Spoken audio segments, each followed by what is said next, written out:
there was any question about whether or not David Krejci could still hang in the NHL and whether his chemistry with David Pastrnak could help propel the Boston Bruins to new heights, that was erased in Wednesday's season-opening win over the Washington Capitals. We're going to talk about those two checkmates, award the big bear of the game, and bring you all the latest on the black and gold here on today's episode of Locked On Boston Bruins. You're Locked On Bruins, your daily podcast on the Boston Bruins. Part of the Locked On Podcast Network, your team every day.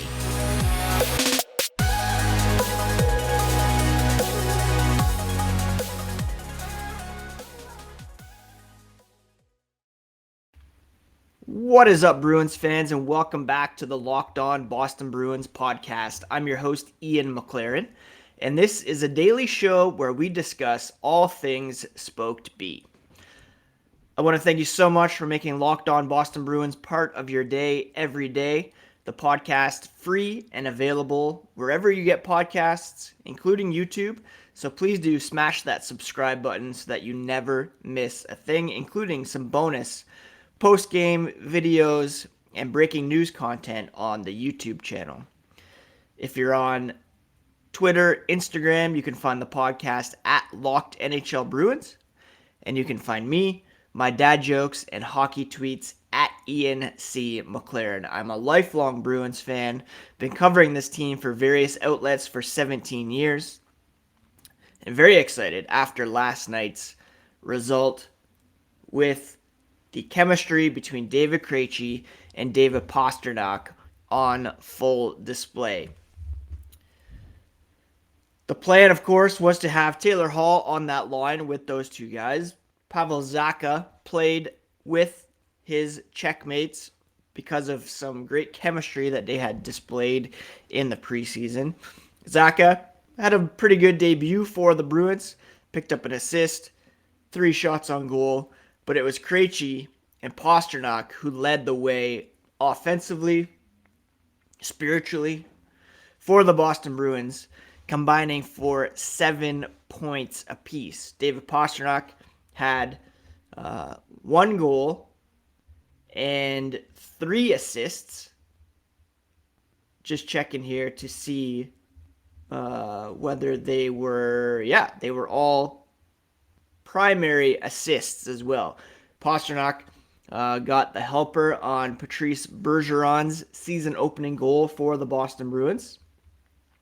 He then got the primary assist on Taylor Hall's goal early in the second period, and then finally got the primary assist on David Krejci's first goal for the Boston Bruins in quite some time.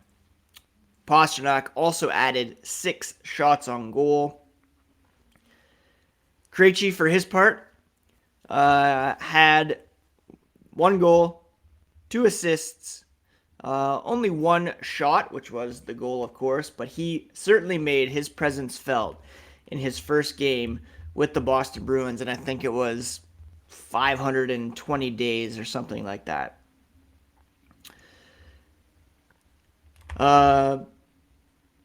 Pastrnak believes that Krejci has another level to hit, despite that 3-point showing in his return to the NHL.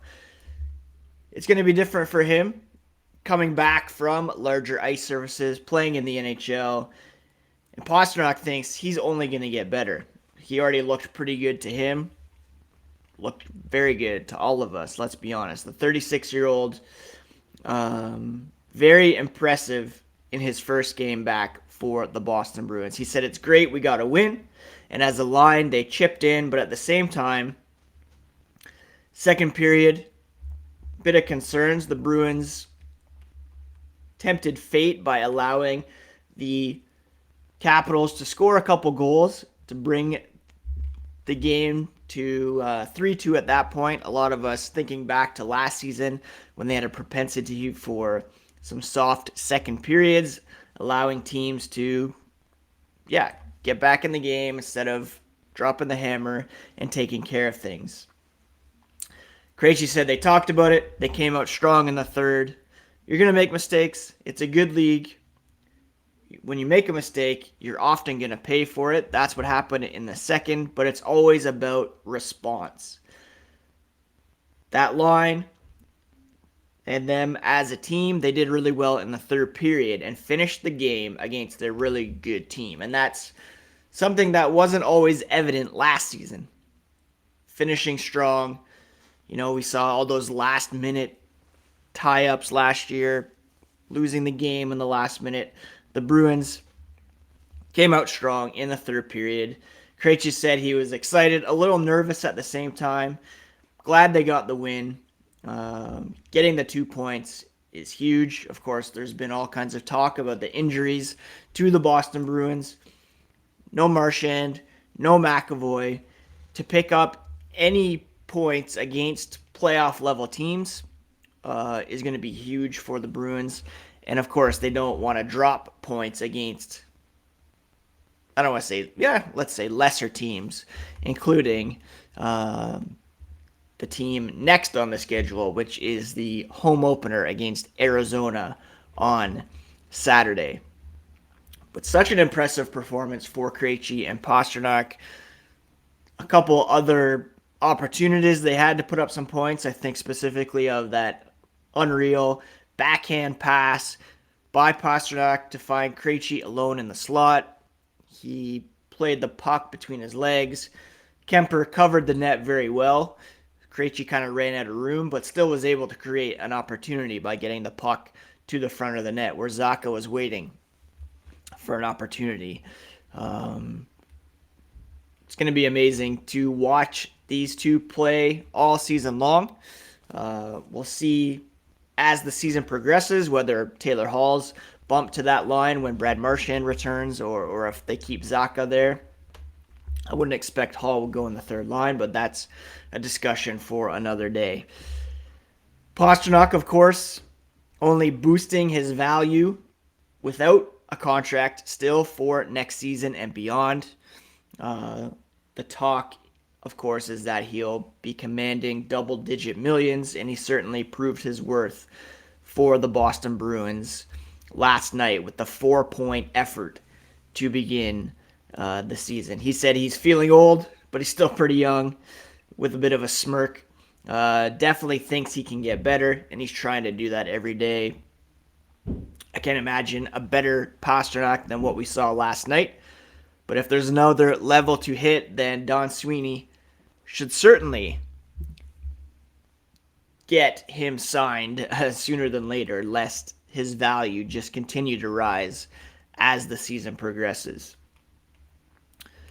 Going to award the Big Bear of the night to a first-time NHLer here in a moment. But first, a quick word about BetOnline.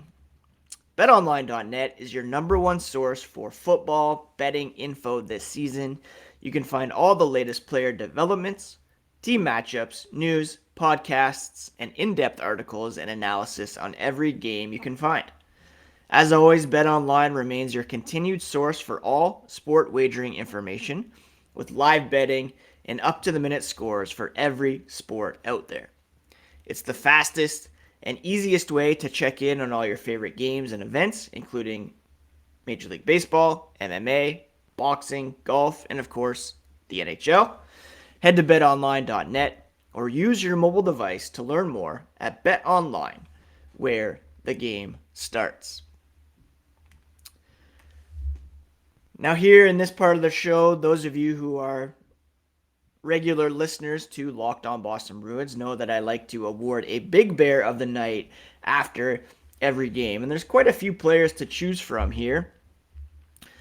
I think Linus Ullmark had a very strong game in net for the Bruins. He made some huge saves early on to thwart the Capitals' offensive attack, especially on the power play early on. Overall, he faced 35 shots, made 33 saves for a .943 save percentage.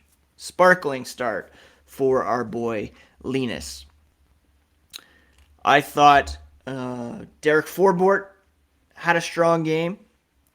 6 blocks, 5 hits in a team high 23 minutes and 36 seconds of ice time, including 4:35 on the penalty kill. And the Capitals went 0 for 4 on the power play, thanks in part to Forbort's yeoman's work on the blue line. Brandon Carlo had a couple shots, 6 hits, 3 blocks.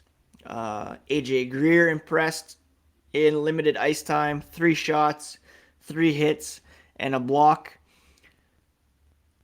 David Krejci, David Pastrnak certainly earning Big Bear mentions, but the whole point of the Big Bear is kind of an unsung hero, someone who stepped up and helped change the complexion of the game. I'm giving it to Jakub Lauko in this game. He had 11 minutes, 36 seconds of ice time, including 2:10 shorthanded. No shots on goal, but he did levy 3 hits, and he drew a couple penalties as well in his NHL debut. He was playing on a fourth line with Nick Foligno and Thomas Nosek. And, he said when Montgomery said he was going to go, he said, okay, this is going to be interesting. I was actually happy because I didn't have any time to be nervous. Jumped right into it. Didn't have to wait 2, 3, 4 minutes on the bench, waiting, shaking. Is this the moment? Is this it? Jumped right into it, and pretty nice shift to start. That was Nosek, Foligno, and Lauko starting the game out there for the Boston Bruins, won the opening face-off, and did indeed have a pretty solid shift to begin the game. The Czech native, again, drew 2 penalties, showed some speed, some tenacity, and that's why they want him in the lineup. His ability to draw penalties with the speed, take pucks to hard areas. Again, the fourth line got them going right away on the first shift. They went right to the goal and got to work. And it was extra special for Lauko as his parents flew in from Czechia for their son's debut, making it to the arena just minutes before puck drop after some issues at the airport, crossing in and dealing with immigration. He said he was really happy they made it, and he feels like he's going to build on this game to get better and better. He trusts his abilities and his upside, just needs to adjust for the pace of the game for the guys that are playing. He hadn't played on the penalty kill much. He was out there against the likes of Ovechkin, Kuznetsov, and he thought he did a pretty good job. Again, Capitals going 0 for 4 on the penalty kill. Now, it wasn't exactly a game in which the Bruins dominated per se. In fact, when it comes to shot attempts 5-on-5, Washington had the advantage there, 47-41. 5-on-5 shots, 24-21, the advantage there for the Capitals. Boston had 1 power play goal on 3 attempts, so that played a big difference as well. That goal was scored by Patrice Bergeron, 7:58 of the first period, and that helped obviously get the Bruins ahead and put them in a position to, keep rolling for the night. Overall, because of those power plays, Capitals dominated in terms of shot attempts. 66-51 was the advantage for the whole game. A 35-30 advantage when it came to shots on goal. Individually, a couple guys stood out in terms of shot attempt differential. Mike Riley had a strong game. He was out there for 17 attempts for, only 14 against for a 54.84 shot attempt differential. Jakub Lauko, 53%. On the downside, you had Nick Foligno, Thomas Nosek, who were on the ice for many more attempts against than for, which is, I guess, to be expected for a fourth line, but not exactly prime production there from those guys. And you'd like to see maybe, they talk about Lauko's speed, his tenacity, certainly not the speed from Foligno and Nosek. I'd like to see a bit more dynamic fourth line. Stanika, Frederick were in the press box for this one. Perhaps one or both will get in the lineup here for Saturday's game. So some room for improvement for the Bruins. Certainly possession-wise, but they took advantage of their opportunities. Krejci, Pastrnak, excellent in this one, really helping turn the tide. The Bruins awarded the game puck to Montgomery in honor of his first victory as Bruins head coach. He said it feels great, but most importantly, they did it together. He said it's an honor to lead the group in there, and the puck's going on the mantle, probably in his son's room, which is pretty cool. Montgomery gave credit as well to Ullmark, who said, Montgomery said he was awesome. He battled hard, fought for every rebound. I kind of thought they might go with Swayman in this one. Perhaps they'll go to him for Saturday's game in Boston against the Coyotes to kind of get them both in action early on. But Ullmark, like I said, played fantastic. And Bergeron scored the season opening goal. He became the third oldest Bruin to score the season opening goal behind Zdeno Chara. He was 41 when he scored on October 14th, 2018. And Ray Bourque was 38 when he scored the Bruins season opening goal back in 1999. It was the fourth time he scored the season opening goal, and that trails only Dit Clapper for the most in team history. He has 5. So maybe he can tie it next season. Knock on wood. Let's hope that he can do that. After the break, going to talk about Jake DeBrusk leaving the game and tee up the rest of the week for the Boston Bruins. But I want to thank you so much again for making Locked On Boston Bruins part of your day every single day. Now make your second listen the Locked On Fantasy Hockey Podcast. Steele Roden and Flip Livingstone bring you the fantasy edge and keep you ahead of the competition with daily updates of news, analysis, and advice Monday through Friday. It's available on YouTube, Odyssey, and wherever you get podcasts. All right, here in the final segment of today's episode of Locked On Boston Bruins, some tough news last night as Jake DeBrusk was injured on a hit along the boards in the second period and eventually had to leave the game, and he did not return. The Bruins termed it an upper body injury in good old-fashioned hockey vagueness when it comes to describing injuries. Upper body, lower body. There was no update after the game from Jim Montgomery. He played 2/3 of the game, came out for the third. No update, and hopefully there is one today from the Bruins. The Bruins are not practicing today, getting the day off after the game. They're traveling back home, and then they'll regroup, get back on the ice tomorrow in advance of Saturday's game against the Arizona Coyotes. DeBrusk only saw 11 minutes of action. He did have 3 shots on goal, 2 hits, and a block, so he was fairly effective in his minutes. Hopefully, he's able to suit up Saturday.